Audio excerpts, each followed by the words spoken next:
First and foremost, our forces and those of our Afghan partners have to strive to secure and serve the population.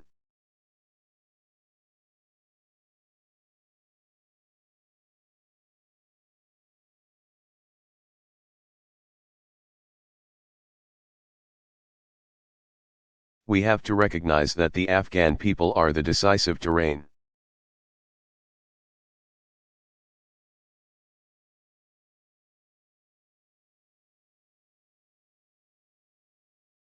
And together with our Afghan partners, we have to work to provide the people security, to give them respect.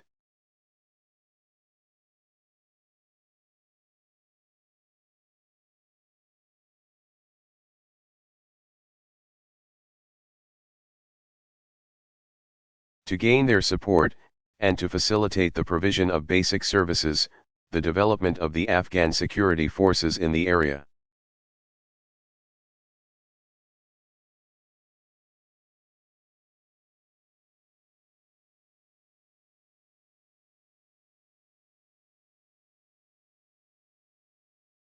The promotion of local economic development, and the establishment of governance that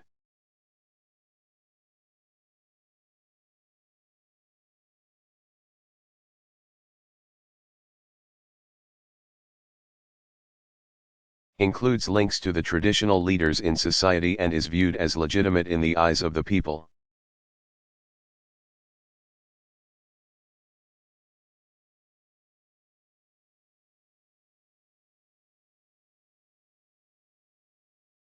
Securing and serving the people requires that our forces be good neighbors.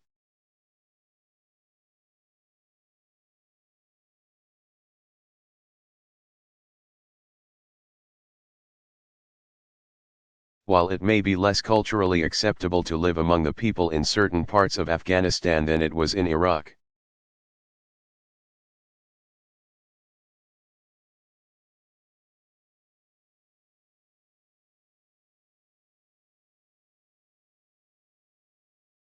it is necessary to locate Afghan and ISAF forces where they can establish a persistent security presence.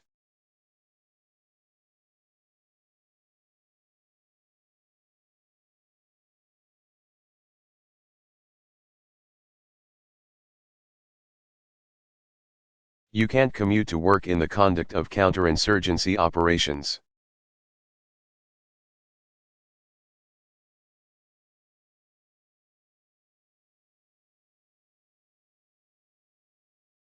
Positioning outposts and patrol bases, then, requires careful thought.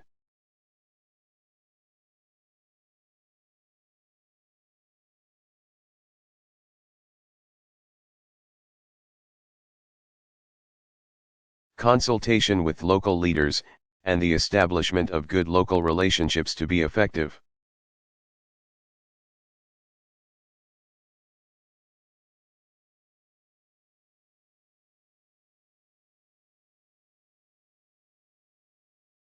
Positioning near those we and our Afghan partners are helping.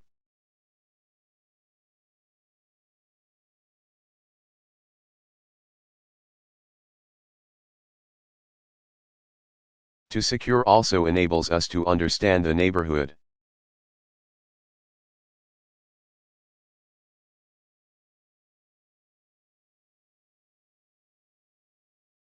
A nuanced appreciation of local situations is essential.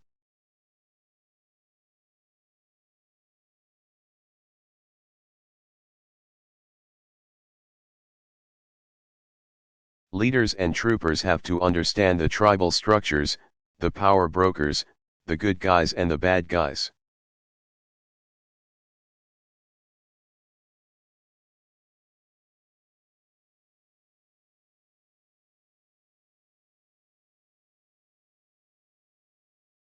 Local cultures and history, and how systems are supposed to work and how they do work.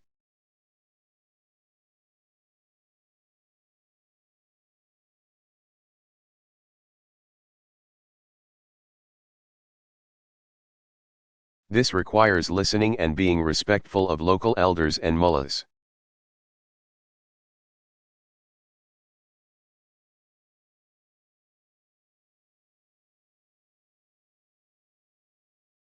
of farmers and shopkeepers, and it also requires, of course, many cups of tea.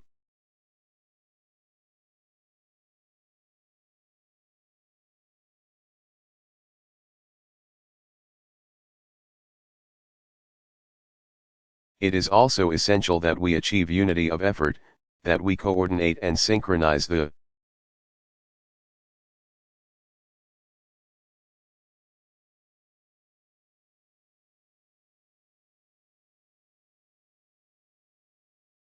actions of all ISAF and Afghan forces and those of our Pakistani partners across the border.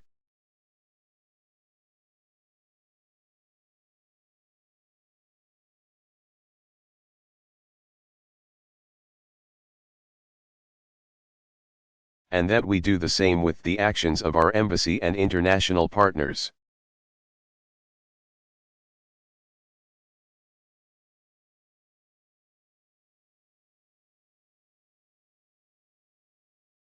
Our Afghan counterparts, local governmental leaders, and international and non-governmental organizations.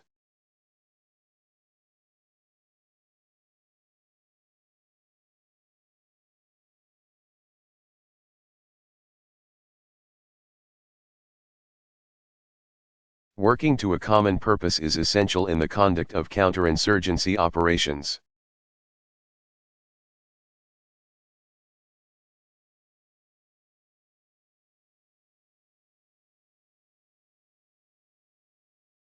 We also, in support of and in coordination with our Afghan partners,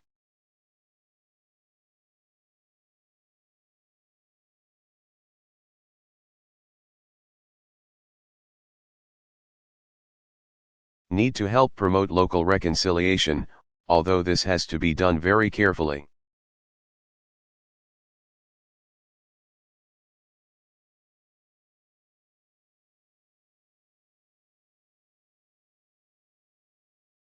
And in accordance with the established principles in the Afghan constitution.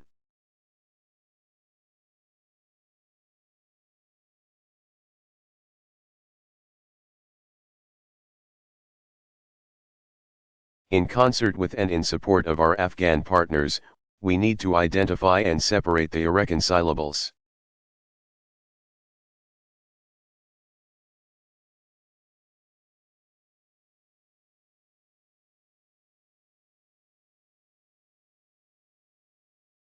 From the reconcilables, striving to create the conditions that can make the reconcilables part of the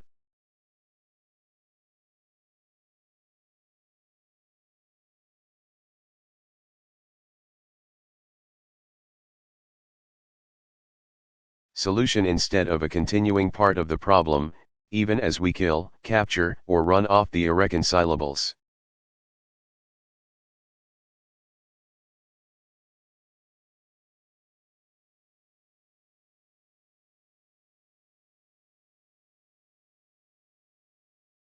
In fact, programs already exist in this area and careful application of them will be essential.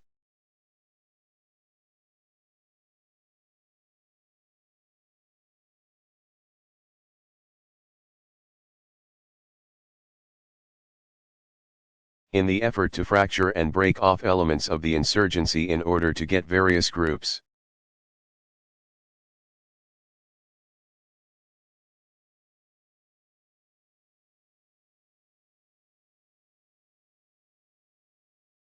to put down their weapons and support the legitimate government and constitution of Afghanistan.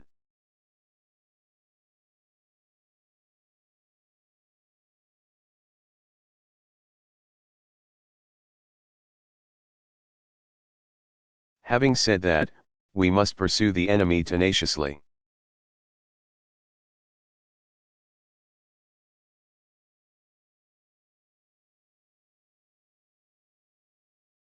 True irreconcilables, again, must be killed, captured, or driven out of the area.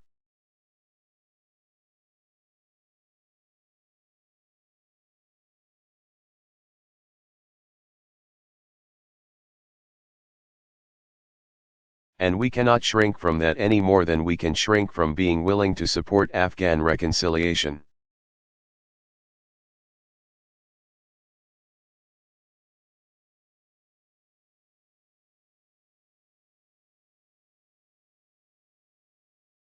with those elements that show a willingness to reject the insurgents and help Afghan and ISAF forces.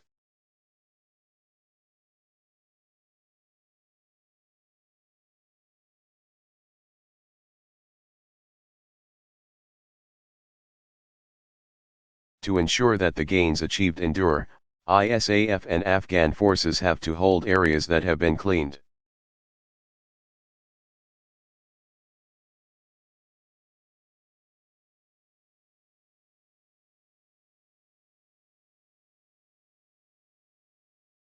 Once we fight to clear and secure an area, we must ensure that it is retained.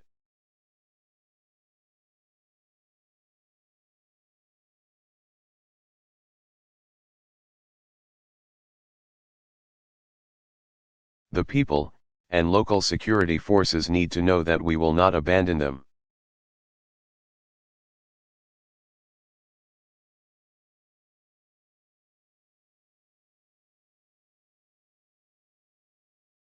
Additionally, we should look for ways to give local citizens a stake in the success of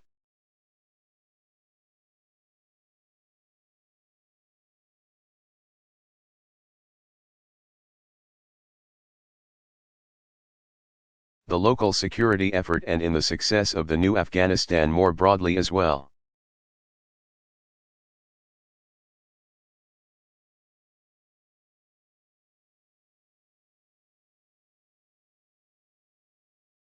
To this end, a reformed, capable Afghan national police force with the necessary support from the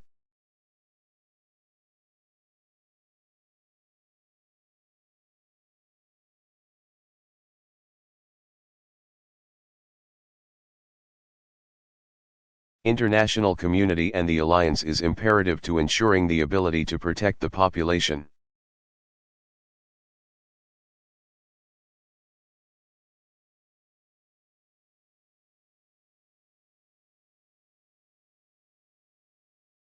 And the new Afghan population protection program announced by Moy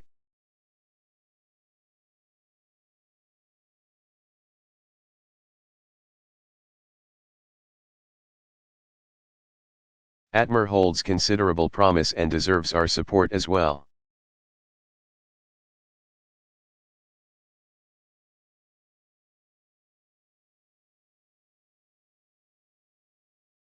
On a related note, to help increase the legitimacy of the Afghan government,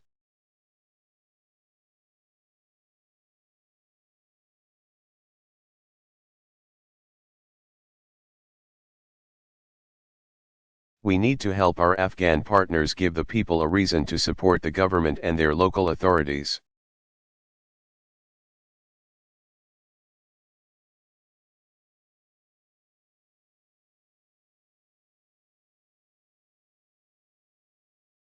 This includes helping enable Afghan solutions to Afghan problems. And on a related note,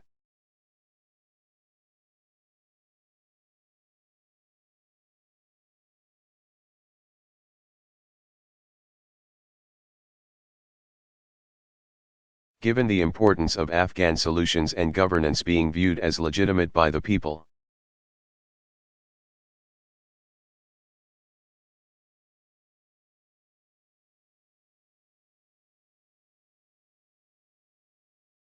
and in view of allegations of corruption, such efforts likely should feature support for what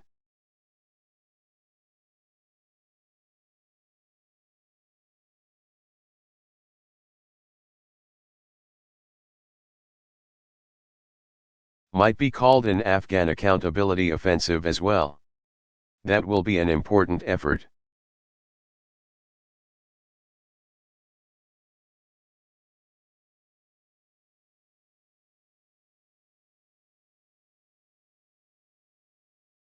In all that we do as we perform various missions, we need to live our values.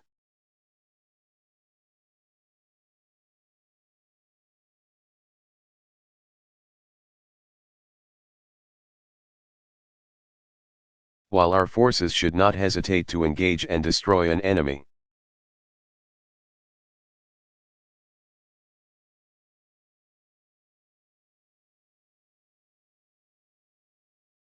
Our troopers must also stay true to the values we hold dear.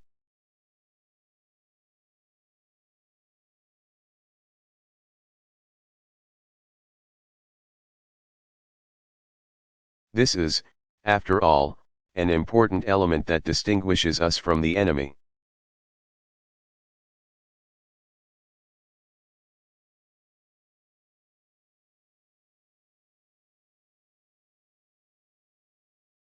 And it manifests itself in many ways, including making determined efforts to reduce to the absolute.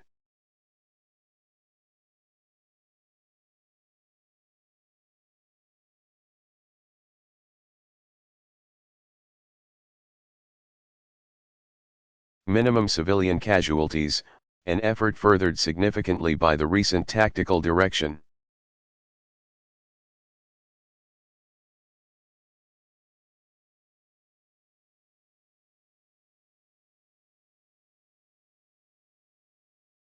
And partnering initiatives developed by General McKiernan with our Afghan counterparts.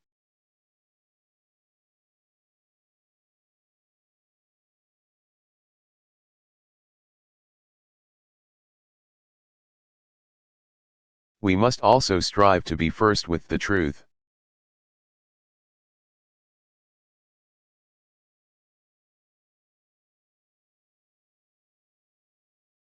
We need to beat the insurgents and extremists to the headlines and to preempt rumors.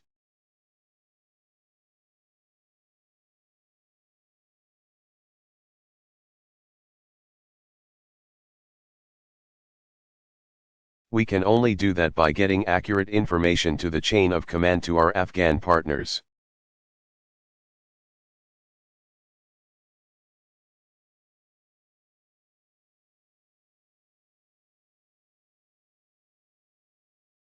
And to the press as soon as is possible. Integrity is critical to this fight. Thus,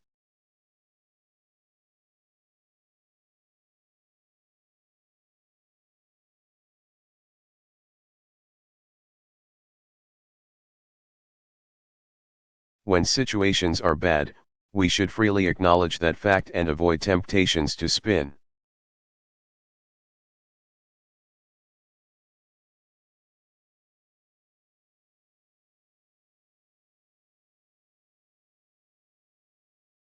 Rather, we should describe the setbacks and failures we suffer and then state what we have.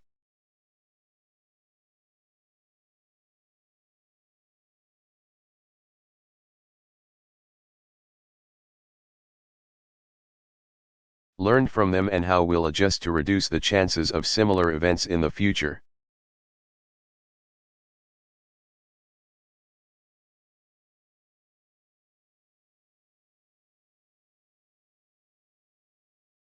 Finally, we must always strive to learn and adapt.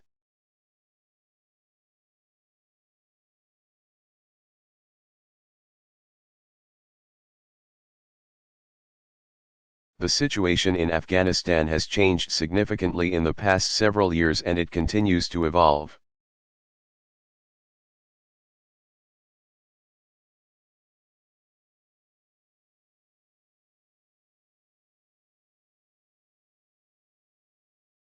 This makes it incumbent on us to assess the situation continually and to adjust our plans.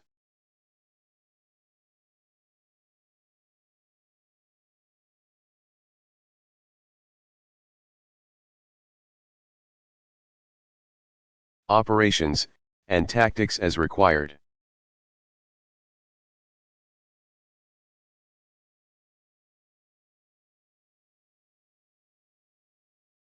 We should share good ideas and best practices, but we should also never forget that what works in one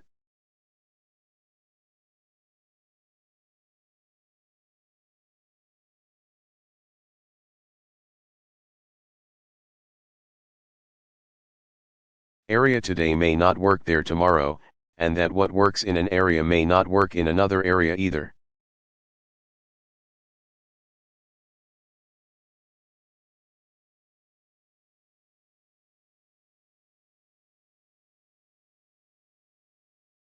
In conclusion, allow me to reiterate the key points I've sought to make.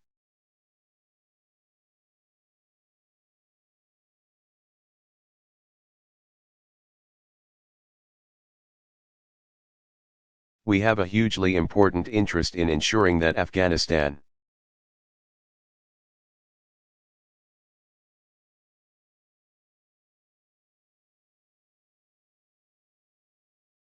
does not once again become a sanctuary for transnational extremists.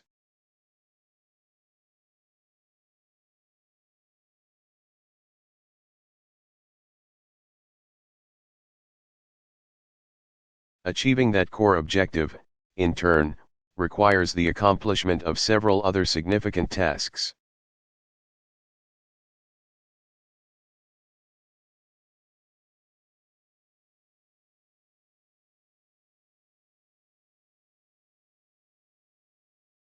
Although there have been impressive achievements in Afghanistan since 2001,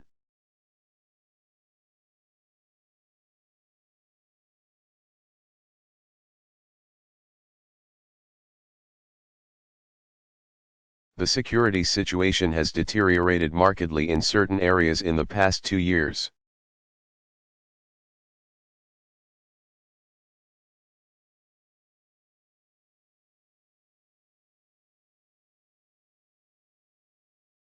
Reversing that trend is necessary to improve security for the population.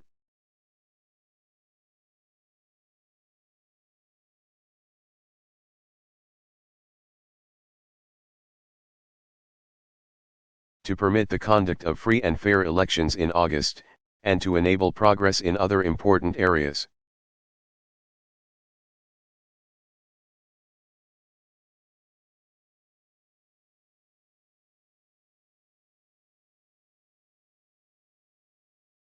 Achieving security improvements will require more ISAF and Afghan security forces of all types combat.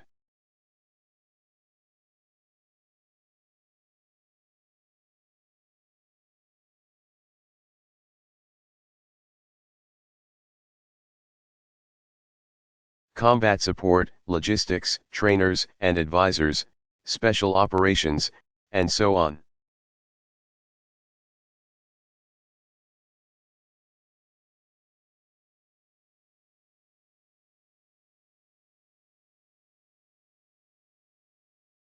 Some additional forces are already deploying.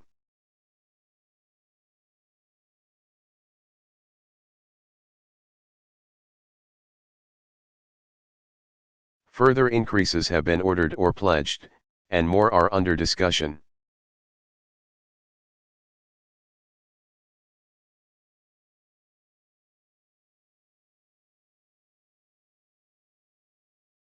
To be effective, the additional military forces will need to be employed in accordance with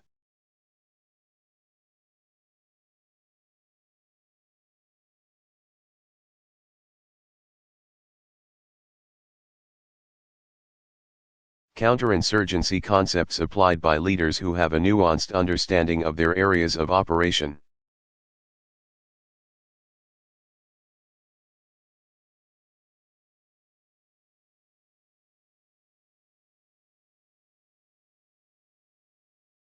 And to complement and capitalize on the increased military resources.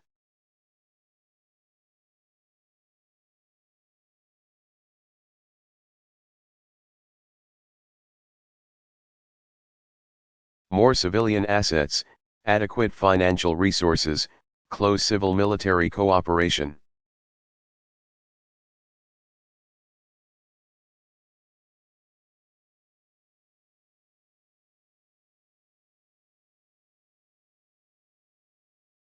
And a comprehensive approach that encompasses regional states will be necessary.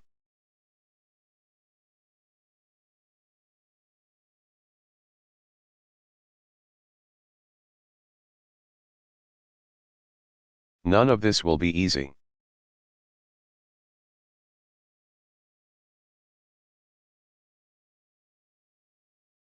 Indeed, as Vice President Biden observed recently after a trip to Afghanistan,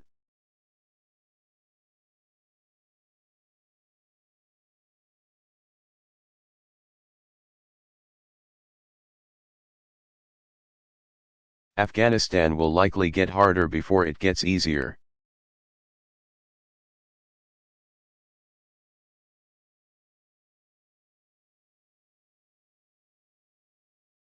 and sustained progress will require sustained commitment.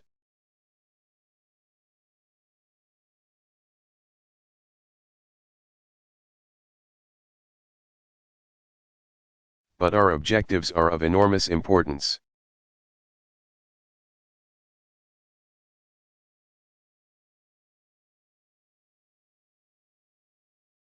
A significant opportunity is at hand.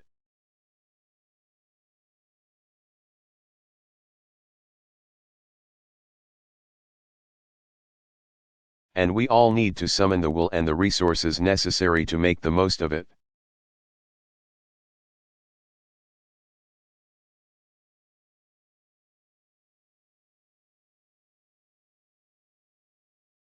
Thank you very much.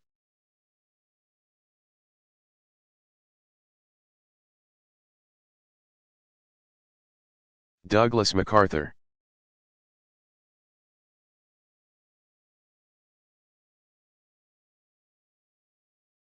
Farewell to Congress.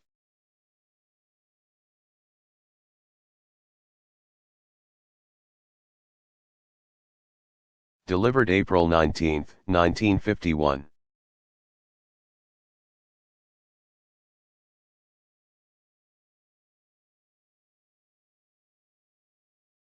Mr.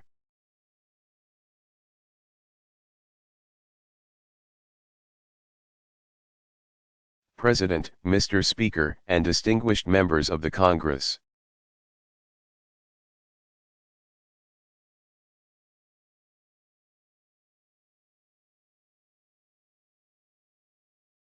I stand on this rostrum with a sense of deep humility and great pride, humility in the wake of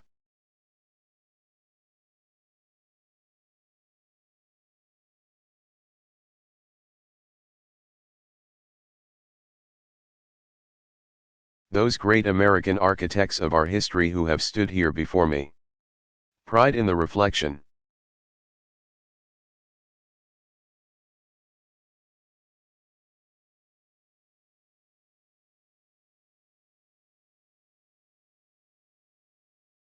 That this forum of legislative debate represents human liberty in the purest form yet devised.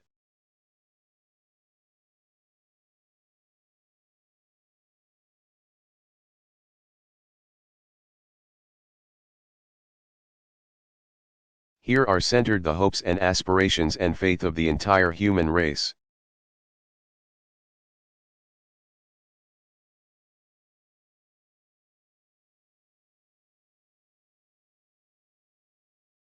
I do not stand here as advocate for any partisan cause.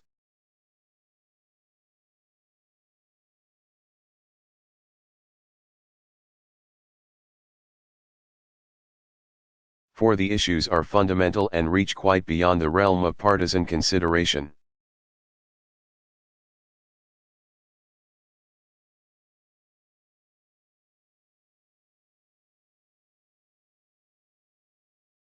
They must be resolved on the highest plane of national interest.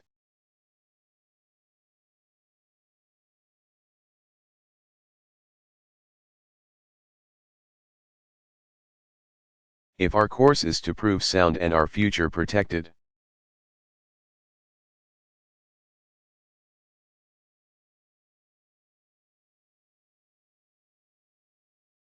I trust, therefore, that you will do me the justice of receiving that which I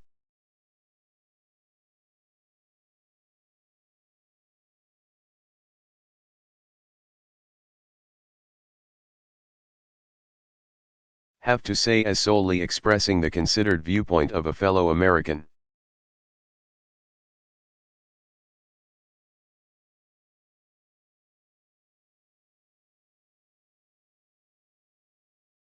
I address you with neither rancor nor bitterness in the fading twilight of life.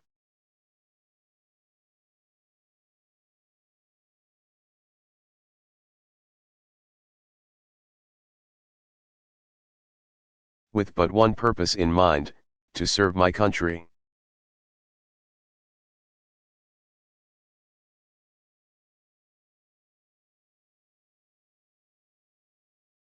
The issues are global and so interlocked that to consider the problems of one sector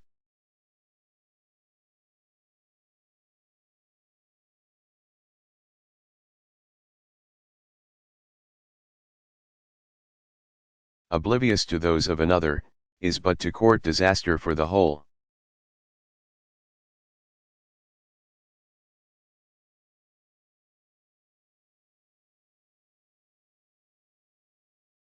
While Asia is commonly referred to as the gateway to Europe, it is no less true that Europe is the gateway to Asia.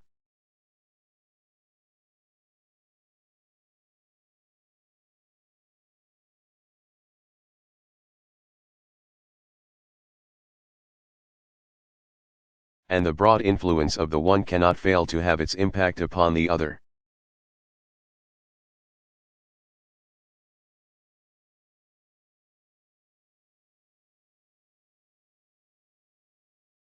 There are those who claim our strength is inadequate to protect on both fronts, that we cannot divide our effort.